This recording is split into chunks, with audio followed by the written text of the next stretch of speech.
Few people cried. 16 जुलाई 1945 सुबह के करीब 5:30 जिसमें अमेरिका के न्यू मैक्सिको सिटी के रेगिस्तान में एक बम धमाका होता है। लेकिन यह कोई आम बम धमाका नहीं, यह पहली बार था जब न्यूक्लियर बम को टेस्ट किया गया था।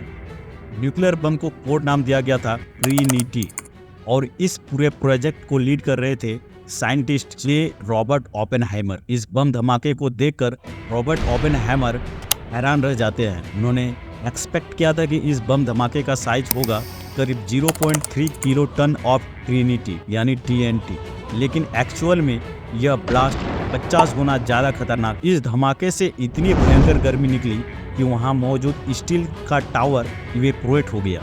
इसकी शॉक वेव करीब 160 किलोमीटर तक महसूस की गई और धमाके से निकला मशरूम क्लाउड करीब 12 किलोमीटर तक आसमान में गया।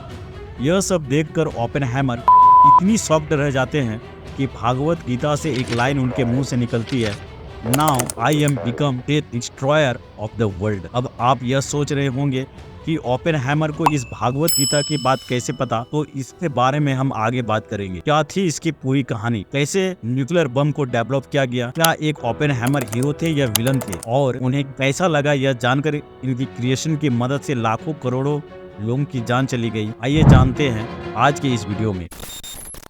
जूलियस जे रॉबर्ट ओपेनहाइमर, जिसे फादर ऑफ एटॉमिक बम कहा जाता है, ये उस मैनहट्टन प्रोजेक्ट के डायरेक्टर थे जिसने दुनिया के पहले न्यूक्लियर हथियार बनाए। कहानी उनके बचपन से शुरू होती है। उनका जन्म हुआ था 1904 में न्यूयॉर्क शहर के जर्मन ज्यूइश परिवार में और बचपन से ही इन्हें चाइल्ड जीनियस माना जाता था। सिर्फ 10 साल की उम्र में ही ये हाई लेवल फिजिक्स और केमिस्ट्री पढ़ रहे थे और उन्हें मिनरलॉजी की बहुत जानकारी थी। इसे इस हद तक नॉलेज थी कि 12 साल की उम्र में ही न्यूयॉर्क के मिनरलॉजी क्लब में लेक्चरर देने के लिए बुलाया गया। आगे चलकर 1922 में हार्वर्ड में पढ़ाई करने के लिए गए तो वहां उन्होंने 4 साल की डिग्री 3 साल में ही कंप्लीट कर ली। अपने क्लास में ये टॉप पर थे। इनको बहुत सारे सब्जेक्ट में खास नॉलेज थी, लेकिन बाद में उन्होंने रियलाइज किया कि फिजिक्स में उसे एक खास तरह का इंटरेस्ट था। आगे चलकर साल 1927 में जब वो 23 साल के थे तब उन्होंने PhD की डिग्री हासिल कर ली। लेकिन इस जीनियस के पीछे छुपी एक डार्क साइड भी थी।